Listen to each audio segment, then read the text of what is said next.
Progress. All right, welcome This meeting everybody. is being Oh, recorded. the session's being recorded. Yep. Welcome everybody today to the New Geometers meetup, and I'm super psyched to have Danny and Nancy with me here today. And looking forward to any questions that they might have for me, and also have a small short drawing to do that is going to be about the Golden Rhombus and associated forms, a little bit on the Starcut diagram. So there's going to be a few mix of things that are going to come into today's drawing session, which is going to be a lot of fun. But first of all, maybe we'll have more questions as we get into it, but is there anything for you two that you have on the top of your mind that you've been working on or anything like that? Danny? I've been playing with the that 5-pointed form. I'm forgetting what to call it. That one. Is that from the last one we did, or is that from something else? I can't believe I can't remember the name of it. It's a really neat form, but. You mean, is it the medial triaconahedron from that view, or is it the? It's something like that. Hold on, I got it written down. Yeah. I'm terrible. Sorry. All right, check it out. Let's see. Hold on. But I've been playing with it a lot, and there's a lot going on in there. It's a great stellated triacontahedron. I started doing the front and back, and I don't know, there's all these different pentagons and pentagrams expanding and interconnected inside of it. It's like really neat. Wow, cool. I don't think I've drawn that one, honestly. I'm not sure. Did you see it in a video I did, or was it something you found? We did another form. We did this one right here. Let me see if I got a darker one on. I believe it was this form here you did on one of your videos. Oh yeah. It was the two the double pentagonal form. And when I drew it, I realized that I knew how to draw this one, and I saw this one in one of Coxeter's things. Yeah. And it's on the cover of one of his books, and I was like, "Holy cow, that's how you draw this!" And I just figured it out, which was pretty rewarding. I was like, "Wow, George is crazy." Because cool. I don't know, man. These techniques are so neat, George. Like, they work, and they're all interconnected. Like, all the different forms have a relationship. I don't know. It's exciting. Great. That's cool. Yeah. That's awesome that you just saw it. I mean, yeah, it all lines up. It all matches up to some of those more advanced textbooks that you open up and have a hard time understanding what's going on, but you can draw what's in there at least. That's a good feeling. No, yeah. It's really fun figuring out how to draw Coxeter's forms. That's like a good Saturday night for me, sit there for 4 to 6 hours and be like, I'll figure this one out. That's awesome. Thanks, Ronnie. Thanks for sharing. How about you, Nancy? What's going on? I have been not doing a ton of drawing, but mostly looking at your drawings and really kind of feeling excited to look at the Starcut today. And I feel like you've been sharing so much around the square view and the 4 and 8, and I'm really feeling drawn to that these days. So I want to kind of delve. I mean, of course, I always love the pentagonal. That's maybe kind of my all-time favorite, but I feel like you've been discovering so much in the square view, and I really want to get more into that. And I know they're all the same thing. Like, that's kind of what I've been floating around in my mind, is like the circular pattern arranged in 4 and 8 versus the circular pattern arranged in 6 is the same circles. You're just looking at it differently. So that's kind of what's up for me these days, I guess. Cool. Yeah, that's fun. Well, let's mess around with the square view a little bit. I have a new drawing that just figured out this morning that kind of came to me by surprise. So I'm going to walk you through it, how I kind of discovered it, and then show you, we're going to evolve our drawing as we go to kind of make it into the Starcut and go from there. But I want to show you the first step that's so simple that you'd be amazed at how come this stuff isn't just so apparent. I mean, I haven't found a lot of books. I just did 60 something phi ratio like a month or so ago from the site Cut the Knot that has all these phi ratio. They don't actually show you the full construction, but I figured, you know, a vast majority of them out.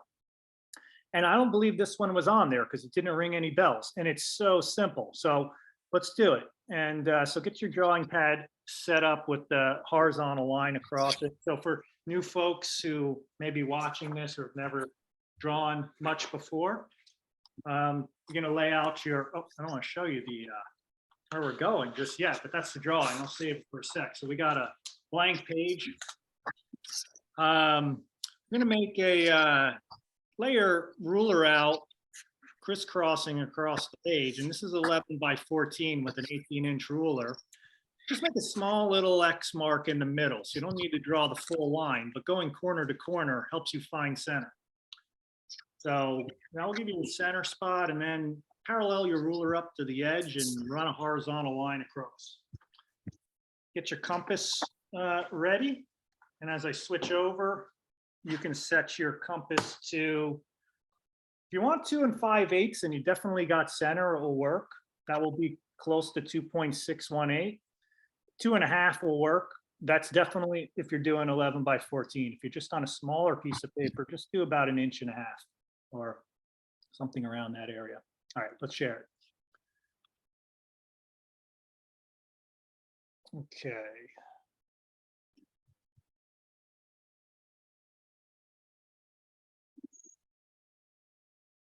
All right, should be almost there.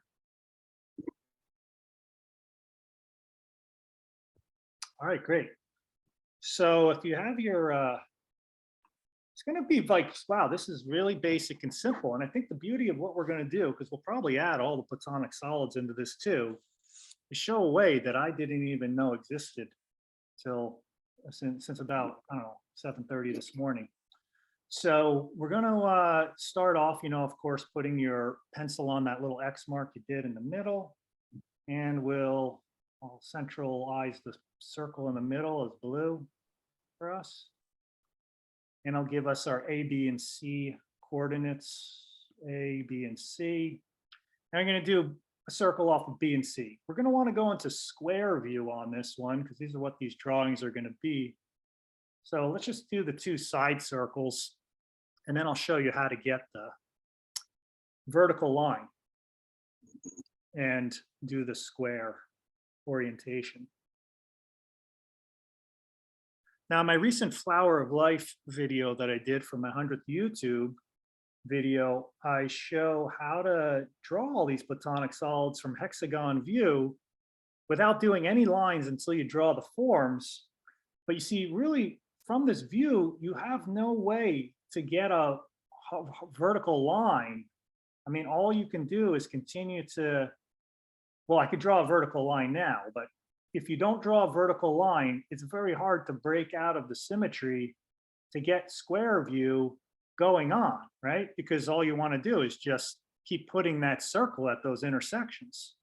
So this is really, I think, why if you're just dealing with the compass and you didn't have a straight edge at all, you would just go on infinitely creating this type of circle pattern. So in order to get the vertical line, we are going to use the circle of the same size. Now you could adjust your radius to BC, for instance, and create the traditional vesica, right? And now that will give us our vertical line. That's the real main purpose of the vesica, is to create that. But as you can see, the little circle that I did there that is the same size as the one you're working with now, so don't readjust your compass, gives us the same point at the top. So plant your compass over on D here and just make a little slash mark roughly where you think that vertical line is going to be through A. And then switch your over to the other side and make another little slash mark by making roughly a circle of the same size. Double check to make sure it's planted on E and goes through A and B, and then that gives you this point up at the top. So we're aiming to get point F, right? So you don't have the big vesica pretend. All you're doing is creating a little slash mark there to get F. Now we want to do that same process that I showed you at the bottom too. So one circle, little slash mark over here near G. And then do the other one on the other side, little slash mark there, and then you have point G. All right, so we're just eliminating those circles because we don't want to mix in the six-fold symmetry or the big vesica into the drawing. So that's just a quick way, I think, to do it. That way you don't adjust your compass and have to adjust it back, and then you could possibly change it. All right, so now draw the vertical line if you haven't done so already through F, A, and G.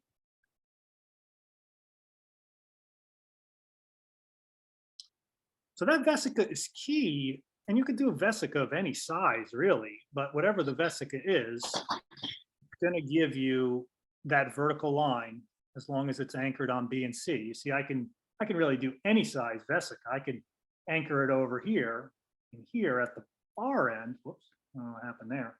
Anchor it at the far end, and that actually gives you the square root of 5. So, you know, we could create a vesica in a lot of different ways. Okay, so the reason we did that is to lay out H and I high. So we can, oh, no one got that one, huh? Nancy, hi. So lay out H and I. You've probably already done this. That's why you just got your hand on your cheek.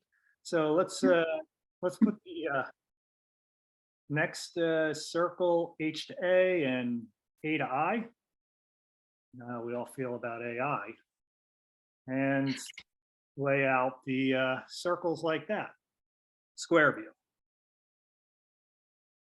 Now, when I first started doing sacred geometry, honestly, well, the first drawing I ever did was just with a cup tracing circles. So I did do the seed of life. The second one I did when I bought a book was this. This is the first drawing I ever did with straight edge and compass. And I got really, really into it. And oh, sorry. Yeah, go ahead, please. I was gonna say I use coins for my first time. Nice. Yeah. You never know. You just got to grab what's close when you get the inspiration, right? Just at a diner. All right, let's label these other points because we'll use them eventually. J, K, and L and M. I'll get to the good stuff now because you're probably like, what's going to happen here? So this is the neat part. Lay your ruler out from Ki, Ki, or no, excuse me, yeah, Ki, yeah, like that. All right, now draw a line. Now, typically what happens is we might just draw the line to end at an I, but if you go all the way through, we'll make it a black line, go all the way to the back edge of that circle. So you're going to stop over at N. And then you can take your ruler away.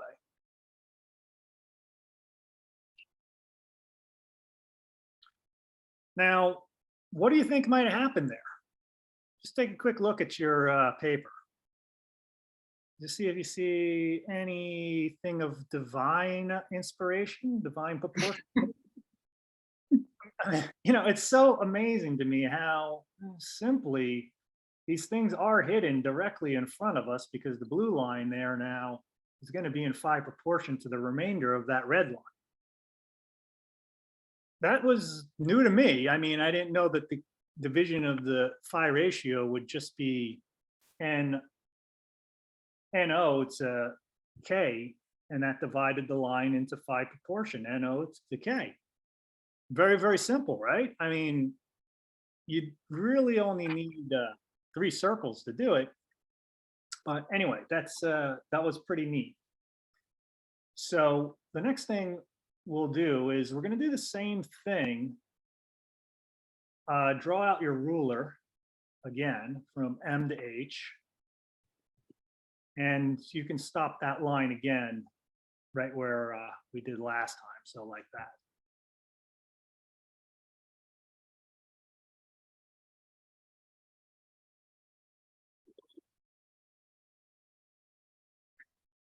All right, so if you were gonna go and say, hey, I wanna create a golden rhombus, you think you can get a golden rhombus right now out of this? We'll probably say yes, because this is what we're doing.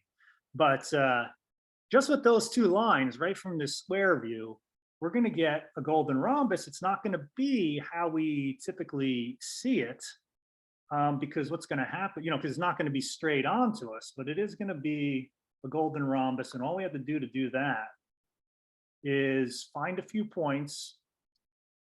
So this point where it ended up at P, if we drew a vertical line straight down to the intersection of the outside of this circle Q, where that golden proportion was, remember, right at Q to K? Let's draw that vertical line in. Q to K. And then we're going to go over to the other side and do a vertical line from N up to R. Now make sure it's not on the blue circle. You want it to be on the circle just outside of that, the upper circle off of H. Now that is also, this is our golden rhombus. Now the golden rhombus was the drawing that we did last in not the apprenticeship, the Patreon, because I'm working with the golden rhombus. And as we learned in that lesson, if you've read through it or watched the video, is that the golden rhombus has a phi proportion length through that rhombus to the width from R over to Q. So those two edges on the rhombic face of the form. Now remember, that's related to the rhombic triacontahedron, which is, here's one, rhombic triacontahedron. That's the diamond face. You're looking at it just tilted over to the side like that. The long line, it would be that of the icosahedron, the 20-sided platonic solid, this one. That's edge view. You're looking at it kind of like that. And the dodecahedron in compound with it. And that's just one big rhombic face of the whole form. But it's a very easy way to create the rhombic face. But are you sure this is in phi proportion, or you think I'm just drew some triangles up here and drew some two lines and said that that was good? Would you like some testing, or you're just going to go on blind new faith here? Okay, I'll test it out for you since you're all cheering for it. Let's go N to P. I'll make a square off of that. I hope it works. This is where we test it out. That's a good sign that that little dot in the middle of the square landed there. So let's go up to the corner and we'll swing it down. Now the remainder of this edge length here that's going past the square, we are hoping that that's going to be R to Q. So if I test that from here to here, make sure I grab it in the right spot, we should see that that's going to light up as blue. Yes, it lit up as blue. Whoops, I like it when it goes blue. Let me do that one more time. There we go. That means that the two lengths are equal. So now we know that the length of the middle of the rhombus is in phi proportion to the cross section. So this is a way to get a phi proportion circles too, because all we'd have to do, we don't need to do this, is make two circles, and you've got two circles that are in phi proportion to one another. Another way to start the golden circles, if you wanted to. So just kind of a unique discovery, but we're going to take it a little bit further. But anyway, any questions or comments about what you're seeing already? No? No, it's really cool though. Like I measured both lengths and then put them together and then used my what do you call it? My 5 measuring tool. And it's perfect. It's amazing though. Now, I hope you realize, I didn't really, there's other ways to do golden rhombuses. I didn't realize it was so easy writing this 5-circle template. That's really nice. Because they have a golden rhombus construction on the cut the knot. And I was like, what the heck, man? This is long. This is taking forever to figure this out. You do this, this, and this. You're all over the place trying to get the rhombus. And then it's like, oh, there it is. But it's a lot of steps. This is one of the fundamental root patterns, right? This is square view, the heart of square view here. And there is a rhombus that you could put oriented straight at us. And we have done that as golden proportion circles inside.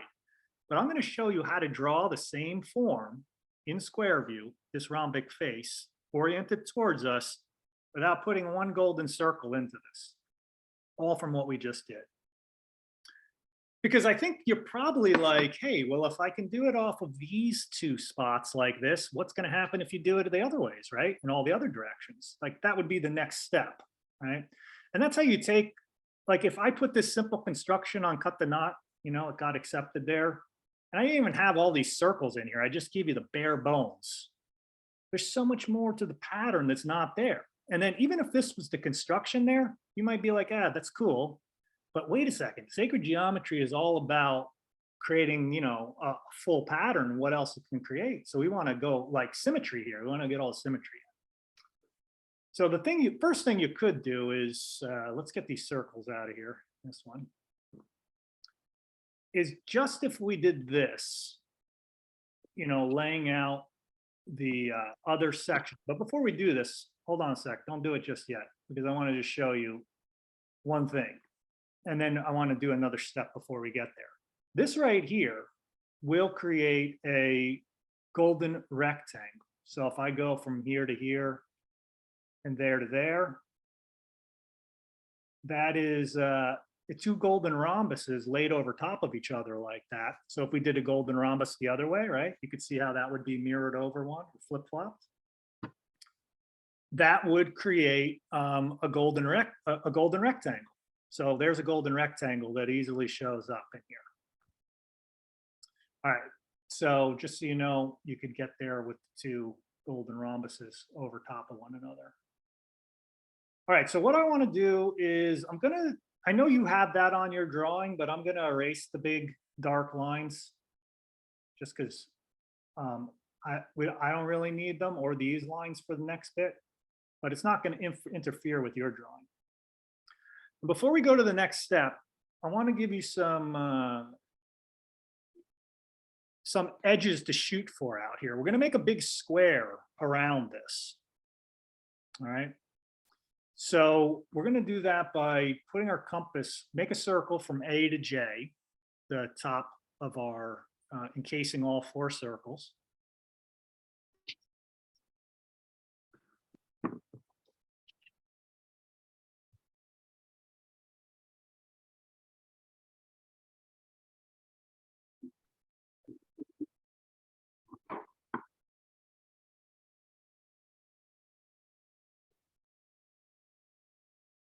All right, and we're gonna put our compass over on K, and we don't want to make these big circles.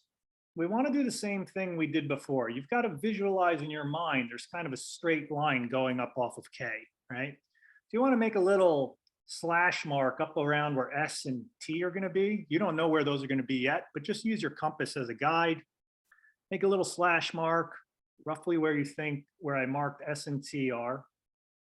And now we've got to do that on the 4 directions. We're going to just make little slash marks around our diagram. So let's go up to J first. Once you do that, you'll see your little slash mark is going to intersect with what I labeled as S. So that's going to be one corner of a square, because basically we're going to encapsulate our central circle that we have there. And just doing it with slash marks as we go along. So just on the 4 directions, keep making those little slash marks in each of the corners, and they should have some overlapping at some point.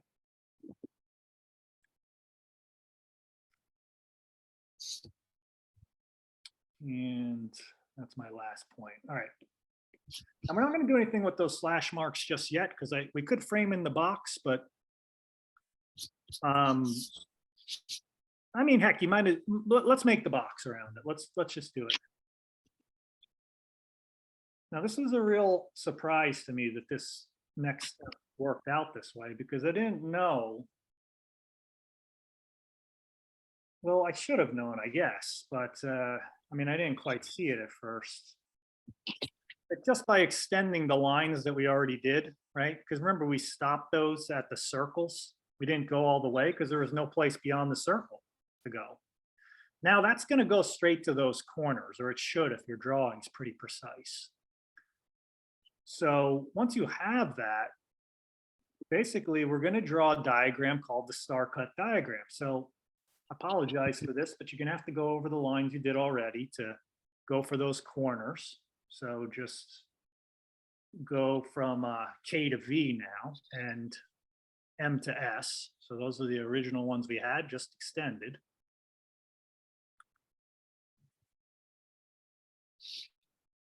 And then we're going to go from U to K, making a crisscross in the boxes, M to T.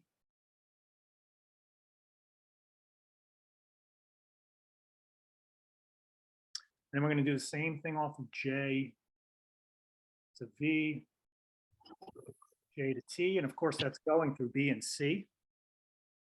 So basically, you know, framing in that, you know, we're connecting the four corners of that central blue circle, four directions of it, cardinal directions, and off of L to U and L to S. And there we go. We have the classic Starcut diagram, but we've come to it kind of more in an unconventional way.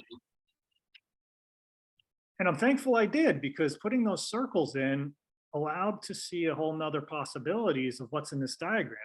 And today I thumbed through the book, Sacred Geometry of the Starcut Diagram, which is a reprint of a book called Patterns of Eternity by Malcolm Stewart.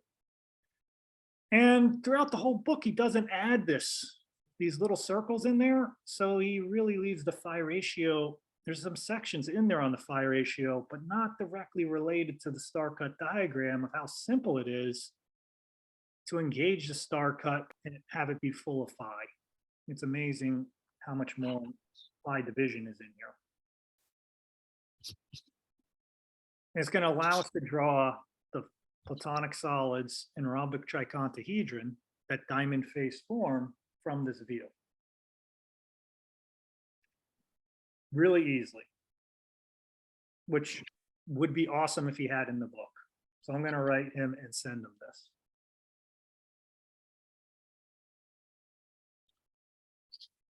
But of course, he just reprinted it, so it's a little late for this version. But I think he'll probably enjoy this. And so first of all, it's not a big surprise that this should happen, because check it out. Well, are you all ready? Did you do your lines? Yeah. Okay. Because whenever you have two squares, I'm just going to highlight these for a second, on top of one another like this, and you put a circle in the middle of that, this red circle, this is just the classic diagram of how you get the square root of 5. Square root of 5 right now would be L to U. So if I did a circle around this, there's a square root of 5, fundamental to the phi ratio. And all it was putting a circle, because we have four, you're putting a circle basically at the middle point of each of these 2 unit squares, right? And that was it. And then all of a sudden you've got phi proportion, because here is this line that goes across that circle is divided, just like we did in the beginning of our dot today, is divided into phi on either side. So blue is 1, this is 0.618 on either side of it. And that together is the square root of 5. So this is 1.618, 1.618. So all the sacred mathematics are right there. You just need to add those circles into the diagram, and then you've done it in all these places. Now, that could also be just a fun little mathematical geometric discovery, but I will take it into the level of how do we create the forms based on that, because the forms, platonic solids and all those are related to this stuff. So here we go. We're going to do that. Let's lay That out. is so cool. That's really amazing. Nobody thought to do that sooner, to put those circles into the Starcut, because Starcut is such a square of squares, and that is how you get root 5 and therefore phi. So it's like so right there, but it's just Someone must have done it, honestly, Nancy, somewhere along the line.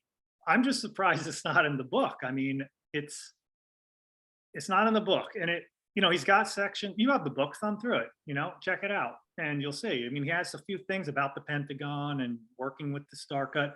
You never see circles in the diagram that are these circles, and if you added them, then all of a sudden, the section he's got about the platonic solids, well, then you're talking about the platonic solids in the Starcut diagram. You can see the square view is not even really like that sexy for the platonic solids, honestly. Like most people aren't drawing them that way, except for me. I'm the only one who gets turned on by it. So I think it's awesome. you love it? Okay. Like, yeah, I love it. I love how the golden circles give you all these different ways to create different views. I think that's amazing. But now we could start to add the golden circles to this and just, if we wanted to, but I'm showing you how we can do it just with like not going through the step of making that divine cut and doing the way we've always done it. We're going to end up with the same thing. This one just puts it in a very simplified way of doing it with the very sacred diagram that's been around for thousands of years, the Starcut diagram. You can do so many proportions. You could put the Earth Moon in here. The thing was, you never really showed up like you knew a square was in here. And of course, that could be a cube. But now let's add phi ratio forms to it and let's see what we get. So this is going to be easy to do because all the intersection spots are in unique places. Let's just go around and label these first. So we already have this point P labeled up here. Remember that was part of the rhombus, golden rhombus we did? You see, it's right in there. Isn't that so cool? The golden rhombus is still there. That's going to become an important point. Just go to the other side over here to W, mark W, and then go over to N and mark X on the other side of that. Now remember, that's that golden rectangle that I talked about. Remember that one that was like this, the two golden rhombus, golden rectangle? That golden rectangle, when you have a golden rectangle facing you like that, it should be saying, hey, I'm an icosahedron, right? Because right at the view of the golden rectangle is straight on facing you in the icosahedron in this view. So, edge view, golden rectangle is totally flat to you. So that's a golden rectangle. That's an icosahedron. How are we going to get the rest? You can see that right in there. That's crazy. Yeah, now remember, it's also crazy when you start to look at, where's that stellated one? I don't know where it is. I got too many forms around. I'll show you in here. So here's that icosahedron. Right, there's the edge view of it. You see the stellated dodeca in there? See, it's right in there too. Stellation of the dodecahedron that's down in there. So you've got your star forms in there too, because that's a golden rectangle from those vertices of a pointy star. So the pointy star is making golden rectangles all around it. I think that's pretty cool. Because when you take away the remainder of the icosahedron, then you just see star points. Oh, wait, it's right next to me. Oh my gosh. So, if you're looking at it like this, it doesn't look like the starry version from above, right? Or even the hexagon view looks more star-like because you got the equilateral triangles going on.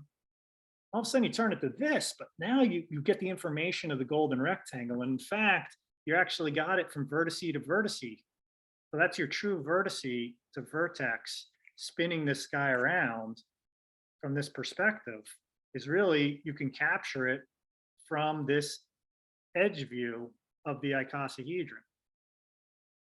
So even though it looks all blocky sometimes, it's really just a snapshot of this swarm in motion, really, like, or, it's stopping along its spin. Okay, so let's do lines across those spots that I just had you label. The W, whoops, just with your ruler, W to P, N to X. And once you have those, we're going to do another golden rectangle that's cross from it, this one. Y and Z, so also at those intersections. And let me see, I got to switch labeling here. Okay, A1 and A2.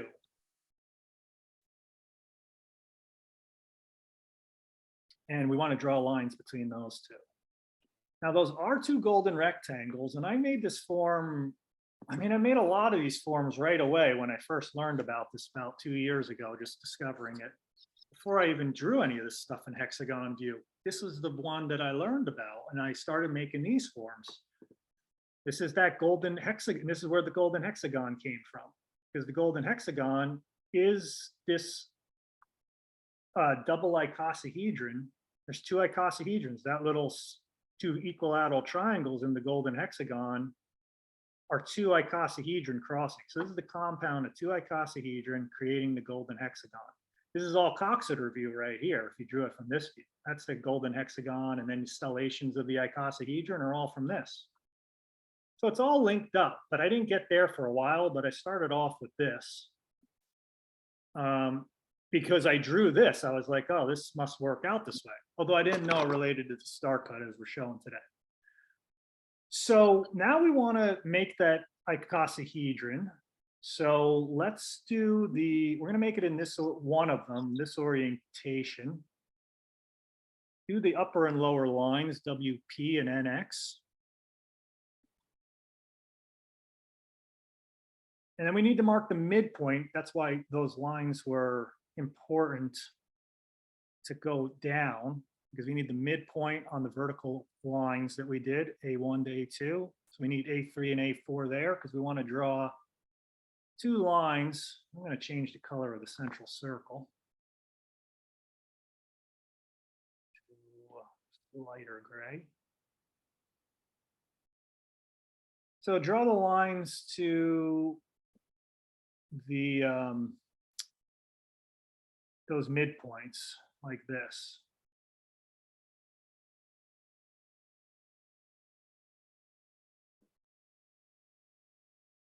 There. Now that's the outline of the icosahedron. And the rest of it's very simple to get. All we need to do is go from A3 to P. So we go from the midpoint on the horizontal line up to the corner of that hexagon shape. And you're going to do that down to the bottom to X. And you go A4, W, and N to A4.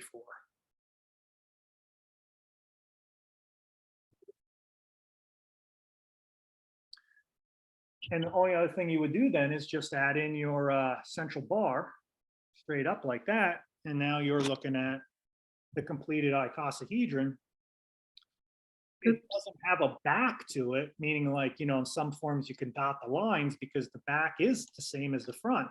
So every line is superimposed on the back in 2D. I mean, if you were looking at it as three-dimensional object in hand, you'll get perspective and it will look a little smaller back there, but in 2D, it's flat to what's behind it. Front and back are the same.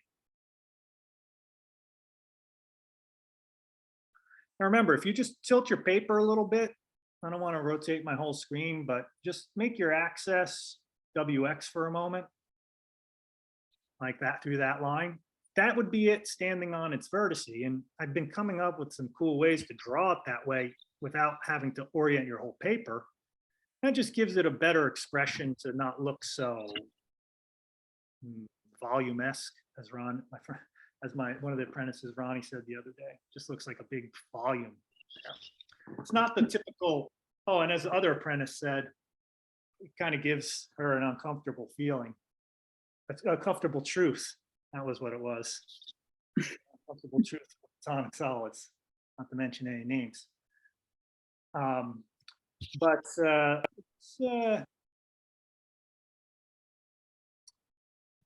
Now we want to do the dodecahedron and make the compound, right? Everything is already here, but how are we going to do that? Because the compound is not this dodeca edge. Like if we wanted to do a dodecahedron, we wouldn't just connect Y to Z. We got to find the phi ratio proportion here to get that. Well, this diagram has everything in hand. All we need to do is draw a square from J to M, M to L. So just a counter rotated square, 45 in your other square. Just draw that in. J, M, L, K. And that, what do you know? Where it crosses that line. Okay. I'll wait for you to get that in and then I'll show. It's all right there.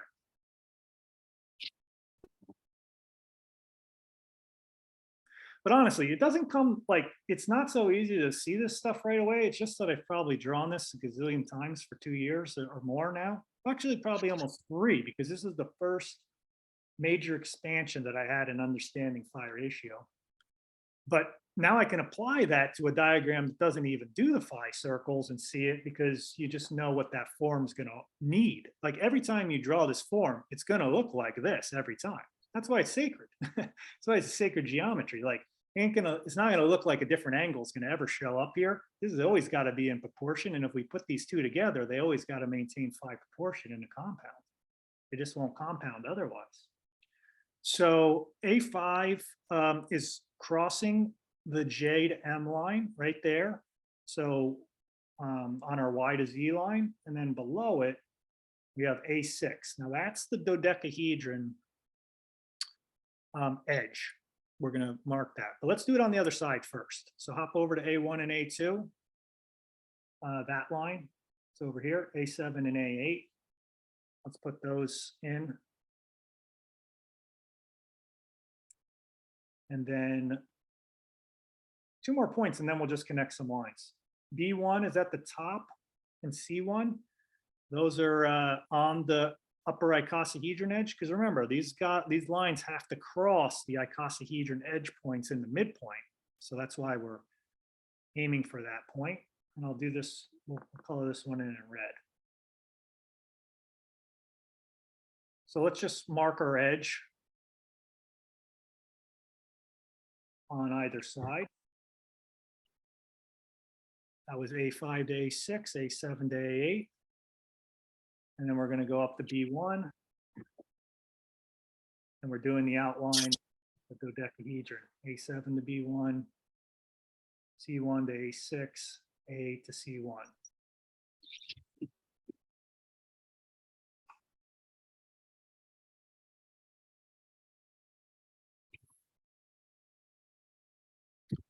So I know you all probably have done the, working with the golden circles to do these proportions, to get them in the past. And they're, for me, they were almost like a good set of really good training wheels. I mean, that's what those little wheels on the back of the bike are for. They help you to start to see the patterns. And then after a while, you're like, wow, I could see the golden proportion without those golden circles, right?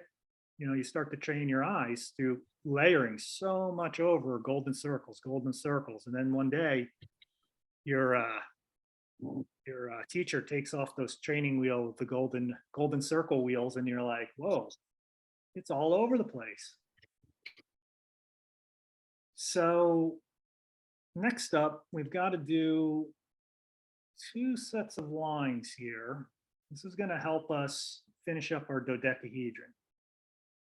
Now we just add in, the traditional cross lines from U to T and T to V. So those are just in the major blacks, the big square. I'll color that black. So just the 45-degree angle lines. And now the only tricky thing to get, right, for this dodecahedron is, how do I get this bar in the middle, right? Look at your diagram. It's supposed to cross the icosahedron, and it's like no intersection, right? Nothing's there. What would we do? Wait for me to tell you. How's it coming, Danny? Are you keeping up, or am I moving too fast? What's up, bud? I'm almost up. Can you hear me? You're breaking up. I'm almost caught up. I'm drawing the outline of the dodecahedron. All right, let's I'm do close that. enough. I'll let Nancy contemplate how we're going to get that 5 proportioned edge.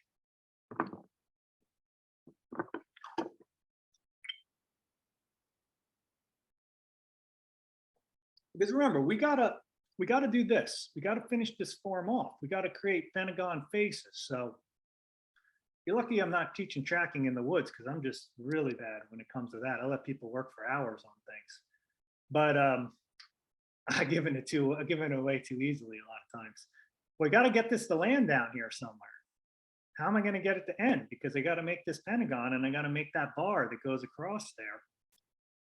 Remember, all the information is provided in the diagram. Is the bar the same length as like the sides? That's right. Yeah, this is. So you could take your compass and you can add a golden circle. Right?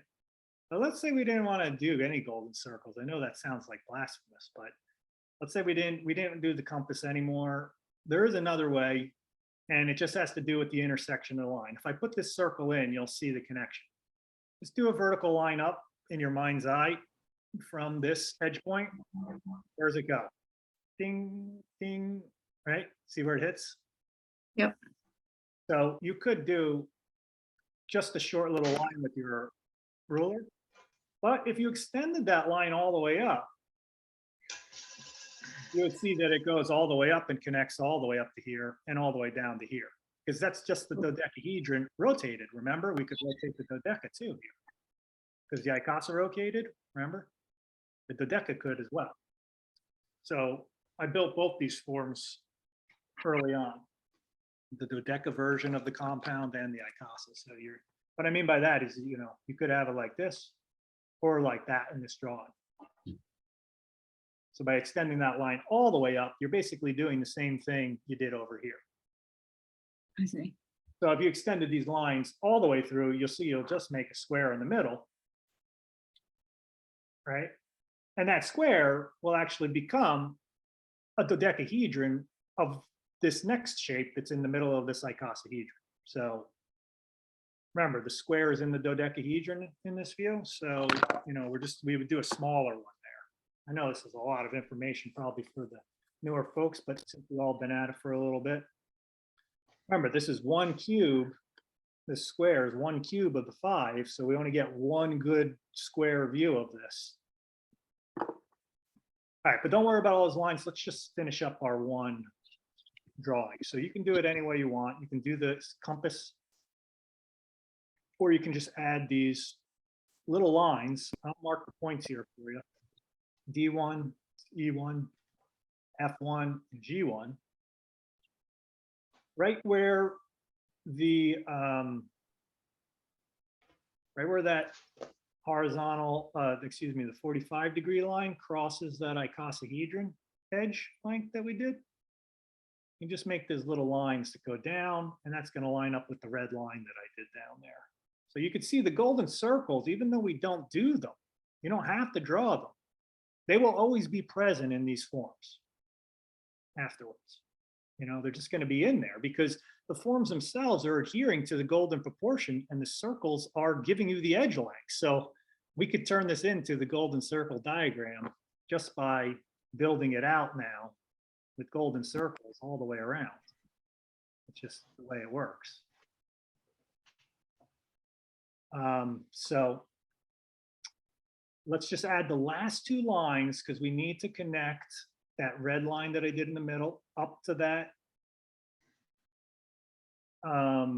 location of the dodecahedron outline, right?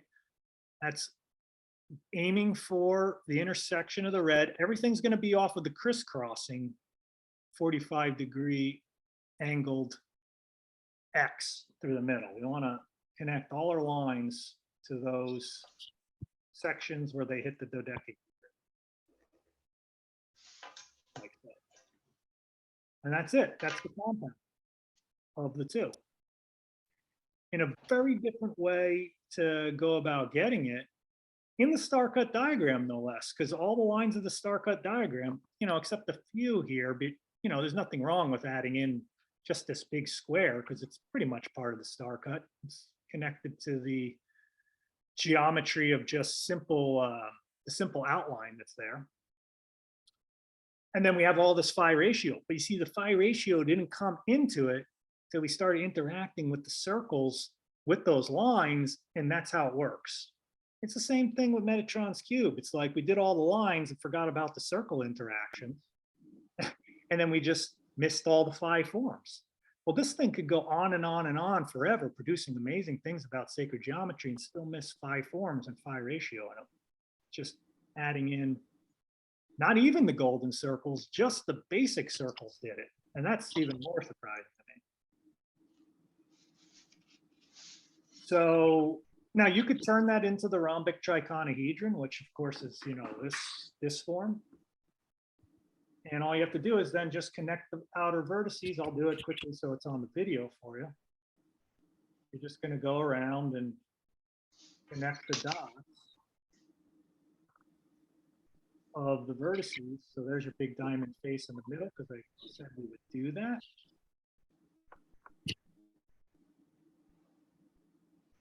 And you're just making the triacontahedron square view. The red line and the blue line of the icosahedron are going to now become kind of the edge of the triacontahedron.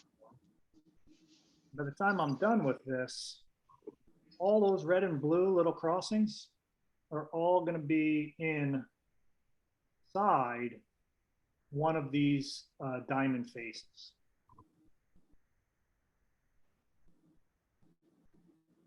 I'm going to take out all the lines in just a sec, just so we could see the form. And because you don't need these lines anymore, we'll take these circles out too.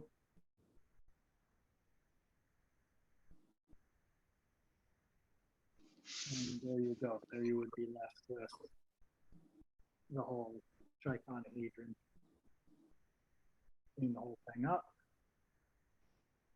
All points.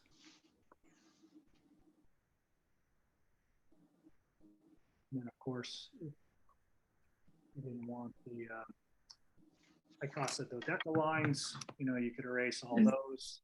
One more line for the triacontahedron on the right. Oh, thank you. It's almost this out of proportion. It would have the Earth grid would have been all off. That's cool. That's so beautiful. Right? And that was it. It was very rewarding kind of full circle journey to kind of just realize it was back to basics. And we could, hopefully you got all the connecting lines, but when you do get it all cleaned up, you can just take out the blue lines if you wanted, red and blue, because then you could see the diamond faces. Oh, I'm missing another one too. Good thing. Maybe I just deleted it. Let's do it. And there it is. Now, as I was saying, this still gives you this kind of blocky appearance, and I think it's hard to see where the star is in it. It's like over here, and this diamond face is going over here. I think personally, I like to look at this in this view because I can kind of see how this star is kind of going up and over to the side of it. So I'll rotate the drawing just so you can see what I mean by that. And it is a rewarding drawing to do to figure out how to draw it this way, because it will give you a different perspective of the form. And when you draw it so all the circles line up, then you'll see what I mean, because then it will, you know, right now your circles are all going to go with it. But you can draw this with the circles that way. And in fact, when you do, it will start back at this, remember this? Rhombus that we did in the beginning is the same rhombus that we started with. And that's how I found out, you know, how to get to this is because I was working with that rhombus. So it will kind of flip-flop back and forth in your drawing, going from one to the other as the rhombuses go from this to that to this. But all right, that's what I got for you in the hour. I think I nailed it. That too, exactly. So let's hear, before I switch out of this, to just, you know, see how everyone is and see your drawings if you want to share. Any questions about like anything on that we just did here related to the drawing? And I can talk about it here before I switch. All good? All good. Just amazed. It's amazing how. I almost got it. I did all three. You went off, didn't you? Did all three or what? Well, oh, you did all three together? You got the triconahedron in there? Am I frozen? Maybe. No, Danny's frozen. He's just still in the drawing. Guys, sucked in. Nancy, tell me what's going on there for you. Did you, or you like our drawing today? I loved it. I didn't draw the tricontahedron, but I love the compound of the icosahedron and dodecahedron in there so much I didn't want to mess with it. Nice. So it's really amazing to come to it that way from the square view and from putting those 4 circles, and there are 5 circles. It's just awesome. Love it. Yeah, pretty surprising. I didn't know how to do that just till this morning, and it came from that one rhombus, which I think is so cool. And I think the construction of just that golden rhombus by itself is just so simple and easy. I mean, it's so neat to see. You know? Yeah, and then to put the other rhombus in and get the golden rectangle, and therefore the icosahedron. It's awesome. Nice, Danny. Nice, Danny. I'm confused with my camera. Great. That I'm looks looking forward great. to seeing those on some Facebook photos all highlighted up. You thinking got some plans?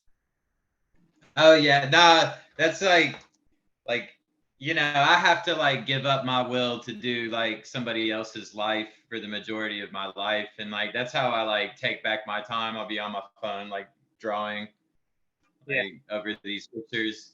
Like the phone app being able to draw straight lines over these pictures is like a really cool tool, because like when you give me a new layout, I can just take a picture of the layout and then I can just redo it really fast over and over and over, you know, and I'm learning a lot from that. Nice. But that was really neat, George. There's a lot going on in here. I'm still playing with your afold symmetry too. There's a lot in that Ruach Godseed thing. Oh yeah, right. Yes. Well, 8 circles.